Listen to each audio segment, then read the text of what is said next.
Panginoon, salamat sa araw po na ito. Salamat sa laging ikaw ang sagot sa aming mga problema. Thank you for your love, understanding, and taking care of us. Thank you for your provision sa laging pagbibigay ng lahat ng aming pangangailangan. Thank you for always making us healthy para sa trabaho namin at para sa aming mga pamilya.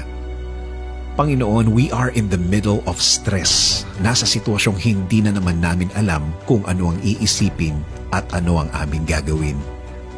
Panginoon, alam po namin na alam mo kung ano ang nararamdaman namin ngayon. Alam po namin na alam mo kung ano ang kinakaharap naming problema. Alam mo kung nasaan kami ngayon. Kami ngayon, Lord, ay pagod na. Nasa gitna ng problemang walang ibinigay kundi stress sa aming araw-araw na buhay. Lord, we're asking and praying that you show us the right way, the right path towards you, towards your glory, so we can experience once again your love for us. Alam po namin na kaya kami andito ngayon dahil nabawasan po ang aming pagtitiwala sa presensya niyo. At ngayon, nakatuto kami sa aming malungkot na sitwasyon. Please forgive us, O Lord, because we are again concentrating on the problem, not you, God.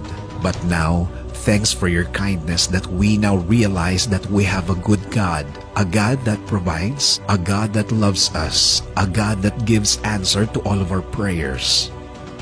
Ngayon, Panginoon, mas titingin kami sa laki ng inyong kabaitan kaysa sa laki ng aming problema. Mas titingin kami sa mga ibinigay mo kaysa sa titingin kami ng wala sa amin.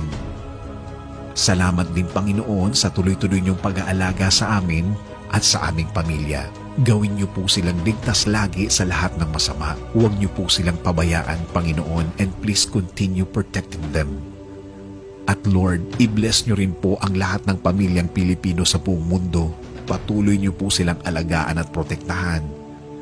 And finally, God, please continue blessing the Philippines. Alisin niyo po ang mga sakit na nagkalat sa aming bayan. Itinataas din po namin ang mga may sakit. Please continue healing these people who are now sick, Lord. This is our prayer in Jesus' name.